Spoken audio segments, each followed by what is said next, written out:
결혼 1년차 주부였고 지금은 새 인생 준비 중인 33살 여자입니다. 전 남편한테는 여동생이 한 명 있었어요. 올해로 29살이고 저한테는 신우였었죠. 신우는 결혼은 하지 않았고 애인도 없는 혼자였습니다. 제 남동생이 어린 나이에 열심히 공부해서 사자 들어가는 전문직입니다. 무슨 직업인지는 밝히지는 않을게요. 아무튼 덕분에 업계에서 제일 유명한 회사에 입사를 하게 되면서 연봉도 입사하자마자 억대 연봉을 받게 되었습니다. 열심히 공부해 좋은 직장을 갖고 자리를 일찍 잡게 된 동생 덕분에 동생이 취직하고 얼마 지나지 않아서 얻은 전셋집에서 제가 시집가기 전까지 같이 살게 되었습니다. 저도 직장을 다니고 있었기 때문에 집안일이나 공과금 같은 건 제가 부담을 했었습니다. 동생 덕분에 편하게 회사를 다닐 수 있게 되었지만 그건 동생이 이뤄낸 성공이기 때문에 제가 거기에 숟가락만 올리고 싶은 생각은 없었거든요. 집안일 같은 게 서투른 동생이었기 때문에 제가 같이 사는 게 불편하기는 했을 테지만 내색 한번 하지 않았습니다. 참 속이 깊고 어른스러운 동생이었어요. 오히려 저보다 더 어른스러울 때가 많았지요. 제가 작년에 결혼을 하게 되면서 동생 집에서 나오게 되면서 동생은 혼자서 지내게 되었습니다. 그런데 이제 신우가 제 동생 집에서 살고 싶다고 하네요. 나이가 어려서 그러면 그냥 철이 없어서 헛소리를 하는 건가 할 텐데 홍기도 다 찬 신우가 제 남동생 집에서 살 생각을 하다니 정말 어이가 없어서 웃음도 나오지 않더라고요. 저는 결혼할 때도 제 남동생이 직업이 뭔지 혼자서 살고 있는지조차도 이야기한 적이 없었거든요. 딱 봐도 남편이 시댁에다가 투절거려서 알게 된 거라는 생각이 단번에 들더라고요. 염치 없는 시모도 요즘 겹사돈이 뭐가 문제가 되냐면서 제 동생도 홍기가 찼으니 결혼할 때가 되었는데 둘이서 잘 되면 좋은 거 아니겠냐고 사자 들어가는 사위 보는 게 소원이었는데 제 덕분에 그 소원을 성취하겠다며 아주 신이 나서 노래를 부르더라고요. 당장 신우가 우리 신혼집으로 들어온다고 해도 그게 가당키나 한 소리냐며 말려주셔야 시어머니께서 저희 집도 아니고 혼자 사는 제 남동생 집에 신우가 들어가 산다는 걸 말리기는커녕 가족일이니 저보고도 당연히 협조를 해야 된다는 식으로 나오는 모습을 보니 기가 차서 웃음도 나오질 않았습니다. 돈만 있었다면 신우의 집이며 뭐며 다 얻어줬을 텐데 다 자기가 못나서 그런 거라며 그래도 며느리 잘 본 덕분에 한시름 덜게 되었다고 이미 다 정해진 것처럼 이야기를 하는데 저게 무슨 말인지 빵꾸인지 뭔 소리를 하는지 통 알 수가 없더라고요.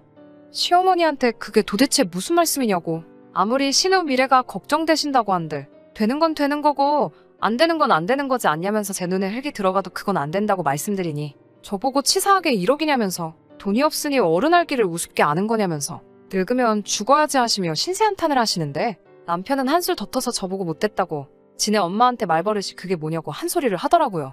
그렇다고 남편이 돈을 못 버는 건 아니거든요.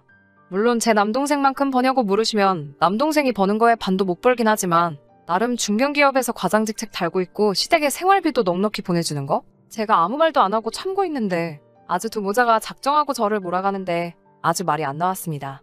두 사람은 그렇다 쳐도 신우도 아주 문제가 많은 사람입니다. 저도 겹사돈이라는 말에 손사래를 쳤지만 신우가 그만큼 정신머리 똑바로 박혀있고 사람 됨됨이가 괜찮으면 공부만 하느라 연애 한번 제대로 못해본 제 동생 어디 정신머리 빠진 여자한테 걸려서 홀딱 뜯어먹히는 꼴 보느니 제가 발벗고 나서서 두 사람을 이어주려 노력이라도 했을 텐데 신우야말로 제가 본 사람 중에 가장 정신머리 빠진 여자 중에서도 손에 꼽을 정도로 별볼일 없는 여자였거든요. 나이도 29살이나 먹어가지고는 직장다운 직장 한번 가져본 적이 없고 고졸인데다가 그 나이 먹도록 아직도 아르바이트만 전전하면서 입에 풀칠만 겨우 하고 있습니다. 심지어 아르바이트나 취직 준비라도 열심히 하고 있는데 결과가 안 좋다면 신우가 그냥 운이 안 좋아서 그렇다고 위로라도 해줄 텐데 아르바이트에서 월급도 받기 전에 이건 이래서 싫다 저래서 싫다 하면서 그냥 하기 싫다고 그만두고 돌아오는 것도 부지기수고 한 달 동안 일자리만 3번을 바꾼 사람은 제 인생에서 신우가 처음이었어요. 언젠가 제가 다니는 회사에서도 무기계약 사무직을 뽑았었는데 계약직이기는 하지만 일반 사원들하고 비슷하게 대우해주는 데다가 정부 정책 때문에 고졸자를 우대로 뽑는 자리였거든요. 물론 계약직이기 때문에 승진 같은 건 따로 없기는 하지만 신우한테 이것보다 좋은 자리는 없을 거라고 생각해서 신우 생각에 제가 남편하고 신우까지 설득해가며 제 돈으로 학원비까지 내줘가면서 자격증 따게 만들어주고 하며 취직을 도와줬습니다. 월급도 시작이 250 정도라서 조건도 좋은 편이었으니 시어머니도 하기 싫다는 신우를 닥달해서 겨우겨우 달래가며 학원을 보내 자격증까지 따게 만들어줬고요. 겨우겨우 최종 면접까지 어떻게 인사팀 사람들 구워 삶아가며 올려놨어요. 신우한테 최종 면접 전날에 힘내라고 응원해주러 찾아갔더니 글쎄 머리를 금발로 탈색을 해버렸더라고요. 면접을 하루 앞두고 머리를 금발로 탈색하는 사람이 세상 천지에 어디 있냐고 한 소리를 했더니 요즘 유명한 아이돌 누가 하고 있는 머린데 자기한테 잘 어울릴 것 같아서 충동적으로 탈색을 했다고 하네요. 어찌어찌 가발까지 구해가며 면접에 보내놓고 최종 합격까지 시켜놨더니 아들 신우마라는 꼬라지가 가관이었습니다. 요즘 같은 세상에 개인의 개성을 존중해주지 않는 보수적인 회사하고는 자기가 같이 일을 할 수 없겠다면서 첫 출근날에 합격까지 해놓은 직장에다가 얼굴도 내비치지 않고 전화로 자기는 출근하지 않겠다고 통보를 해버린 거죠. 인사팀 사람들에게 어떻게 그런 사람을 소개시켜줄 수 있냐고 한 소리 들은 건 둘째치고 일평생 단 한 번뿐일 수도 있는 기회를 그딴 식으로 날려버린 그런 구제불능의 신우를 저도 포기하게 되었고, 그날 이후로 그 어떤 일이든 신우 일이라면 도와주고 싶은 생각이 싹 사라져버렸습니다. 100번 양보해서 정말 겹사더니 저한테 아무런 문제가 되지 않는다고 한들 그런 사람을 제 남동생하고 이어주기는커녕 근처에 얼씬도 하게 하고 싶지 않더라고요. 얼마 전부터 자기 SNS에다가 무슨 자취방 꾸미기 사진 같은 걸 가져와서 내가 꿈에 그리는 방이라는 식으로 이제 자기도 독립을 해야겠다며 주저리 떠들어놓고 사진을 한 장 올려놓길래 신우가 이제는 정신 차리고 독립하려나 보다 생각했는데, 독립이 아니라 내 남동생 집에 들어가서 얹혀 살 계획을 떠들고 앉아있으니 저는 아주 복장이 터지기 직전이었어요.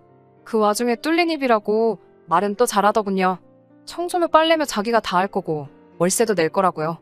제가 시집가기 전에 동생이 집안일 잘못한다는 이유로 같이 살지 않았냐고, 오히려 자기가 들어와 사는 걸 제 남동생이 고맙게 여겨야 하는 것 아니냐며 말도 안 되는 소리를 하길래 신우와 시댁 식구들에게 제발 그만 좀 하라고 하고 대화를 마무리 지었는데, 그날 저녁에 남편이 그새를 못 참고 제 동생한테 전화를 했나봐요. 애가 철은 없지만 좀 부탁 좀 한다고요. 구제불능 혹 같은 신우 집에서 떼어내버리고 싶은 마음은 10분 이해하지만 시모가 시모 입으로 겹사도 누는하면서 둘이 어떻게 이어주고 싶어하는 심보를 뻔히 알고 있는데, 신우가 그 집에 들어가 살게 되면 제 남동생한테 어떻게 할지가 눈에 다 보였어요. 남동생이 제게 전화로 이야기해주길 남편이 동생에게 다른 사람도 아니고 매형 동생이지 않냐고, 가족이라고 생각하고 딱 1년만 같이 살면서 도와줄 수 없냐고까지 말을 했다고 하네요. 남동생 직업은 좋지만 공부만 하느라 어수룩해서 남편 말에 수락을 하지 않았나 걱정했더니 매형까지는 자기 가족이라고 생각하지만 매형 가족들은 엄밀히 말하면 가족이 아니지 않느냐며 그런 부탁하지 말아달라고 미안하다 말하고 전화를 끊었다고 하네요. 그러고 나서도 저보고 매형한테 매형 기분 상하지 않게 잘 설명해달라고 끝까지 본인 걱정보다 매형 걱정, 그리고 제 걱정을 하는 모습이 참 상하면서도 한편으로는 그런 걸 남편이라고 데리고 살고 있었다는 현실이 다 부끄럽더라고요. 남동생과 전화를 끝내고 그 길로 남편을 불러서 동생한테 그런 부탁한 게 사실이냐고 물었더니 남편은 제 동생도 아주 못됐다고 하면서 너랑 어쩜 그렇게 똑같냐고, 너네 가족들은 정말 사람 냄새가 나질 않는다고 정이 없다며 입에 거품을 물어가면서 서운하다는 말을 하는데, 진짜 얼굴에 주먹을 꽂아버리고 싶은 생각밖에 들지가 않더라고요. 남편과 대판 싸우고 나서 그 길로 짐 싸서 신우 대신에 제가 남동생 집으로 들어왔어요. 분이 안 풀려서 동생 집에서도 아직 결혼을 잘못했다고 씩씩대고 있는데, 남편한테 전화가 와서는 이게 집까지 나갈 일이냐며 끝까지 가족끼리 이 정도는 해줄 수 있는 것 아니냐고 징징대더라고요. 저 혹덩어리를 저나 제 가족들에게 떠넘길 계획이 있는 줄 알았으면 애초에 결혼 안 했을 거라고, 신우의 앞날이 그렇게 걱정되면 제가 떠날 테니 너가 신우 뒷바라지 하면서 시집도 보내고 취직도 시켜주고 어디 한번 잘 살아보라고 한마디 했어요. 팔은 안으로 굽는다고 시모 편들면서 신우를 제 동생한테 떠넘기려 할 때는 그렇게 바득바득 우겨대더니 신우 품으로 반품시킨다고 하는 말에 벌벌 떨면서 그제서야 꼬리를 내리고 알겠다고, 신우 일은 자기가 시모한테 말해서 마음 접게 만들어 놓을 테니 얼른 집으로 돌아와 달라고 빌더라고요. 저는 이미 오만정이 다 떨어졌다고, 앞으로 2번 다시 볼 일 없을 테니 신우를 사람 만들어서 좋은데 시집을 보내던 너를 새장가 보내던가 해서 니네 엄마가 보고 싶은 며느리 덕은 나 말고 새로 받을 새며느리한테나 받으라 하라고 하고, 나는 이혼 서류 준비되면 그때 연락할 테니 앞으로 나한테 할 말 있으면 변호사를 통해서 하라고 못 박아놨어요. 동생은 자기 때문에 제가 이혼하게 된 것 같다고 미안하다고 하면서 끝까지 자기 잘못이라고 저에게 사과를 하더라고요. 또 이런 상황인 줄도 모르고 미리 말 안 해줘서 미안하다고 하면서 지금 결혼 생각을 하고 연애하고 있는 상대가 있다고, 그러니 자기 걱정은 하지 말라고 하더라고요. 숙맥인 줄 알았는데 동생이 속한 대형 회사에서 입사 동기로 같이 고생해가며 정들은 여자친구의 존재를 그제서야 저에게 알려줬어요. 미리 말해주지 그랬냐고 하니 멋쩍은 웃음만 지으면서 이런 일이 날 줄 알았냐고 머리를 극적이는데, 정말 동생 말 맞다나 이런 일이 있을 거라고는 상상도 못했으니 할 말이 없더라고요.